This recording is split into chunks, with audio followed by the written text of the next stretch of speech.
So now, like you also told me that this was so far your best assignment as the CMD of Air India. And if I'm not mistaken, you served in civil aviation for quite a long time and on Yes, I various was there for about positions. 7 years. Yes. And in 2011, you Yes. were posted as you were made the CMD.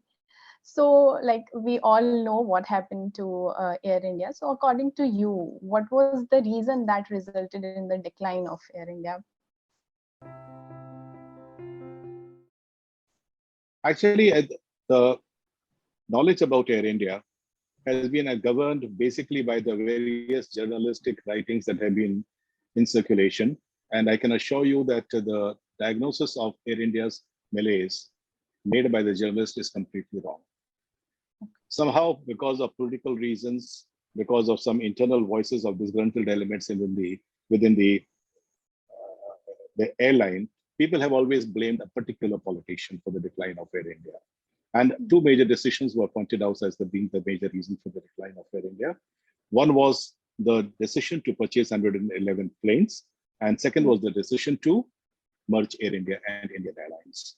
I can assure you that having been in the airline and having borne the brunt of the problem of Air India was not because of these reasons. The decline of Air India started in the year 2007. And till 2007, both Air India and Indian Airlines used to make very thin profits, either profits or very thin losses. But in 2007, suddenly everything went haywire. And this was basically because of two major reasons. First was the emergence of the low-cost carriers. The first low-cost carrier came into existence in the form of Deccan Airlines in the year 2004, later followed uh, by Indigo, and then, of course, by SpiceJet. The arrival of the low-cost airlines completely changed the aviation market. And they grew at a very fast pace. Firstly, they came with absolutely new sparkling planes. Two, their cost was low. Whatever was considered to be the cost center for most of the airlines became a revenue center for them. They started selling food. Air India and Jet used to spend money on food. They started earning from food. So the whole economics of the airlines was underwent a change. The planes of Air India and of Jet were of a completely different configuration. Normally, an Air India plane would have about 145 to 160 seats. The planes of Indigo used to have 188 seats.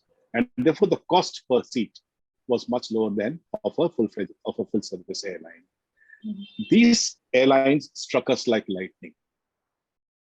And unfortunately, at that time, Air India had to undergo through a process of destabilization. Between 2007 and 2011, 4 CMDs were changed. At a time when they required visionary leadership, no CMD could stay for long. And as a result, at a time when Air India should have been fighting the low-cost carriers, we were fighting with ourselves, with our own people, between ourselves.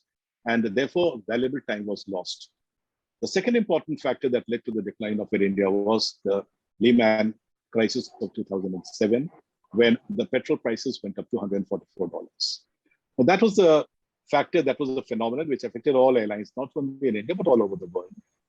Air India was more affected because, as I told you, between 2007 and 2011, there were 4 CMDs for short periods of time. And at a time when there was need for stability, there was no stability. The third and the most important reason for the decline of Air India was, as according to me, the late arrival of the 787s, that is the Dreamliners.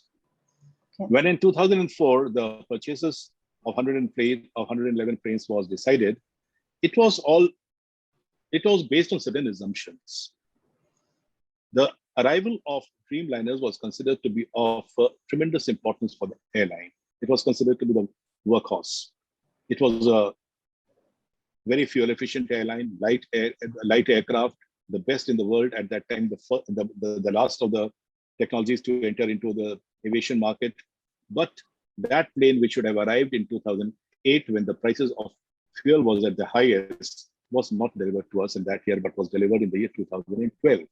That completely destroyed the economics of the airline. As a result, the airline was compelled to deploy planes which were completely uneconomical. We then deployed the 777s, LRs, and ERs, which were fuel guzzlers, for small flights like to London, which is an 8-hour flight, to France, which is an 8-hour flight, to Germany, which is an 8-hour flight, or Hong Kong, which is a 5-hour flight. All these flights were on 777s, which were fuel guzzlers. They are supposed to do flights which are not less than 10 to 12 hours. We started doing flights of 8 hours with those planes, using more fuel. The engines were more affected, the tires were more affected, and they wore off more easily. As a result, the Air India economics went completely turtle.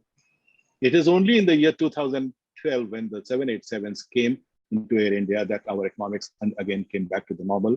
And within a short period of time, most of the routes that had become negative turned positive. And by the year 2015-16, if you recall, that was the last year when I was the CMD, the airline did for the first time yield an operating profit. So I personally feel there were these three reasons. First is the high prices of fuel. Second was the arrival of the low-cost airlines, and third was the later arrival of Dreamliners, and not the traditional ones, ex-politician merger, and so it might be quite different from what you have been hearing about Air India. Yes, definitely. So it was really, I guess people will be more, people will know like exactly what happened. Yes. I think these myths need to be broken. These myths need to be cleared. Yes.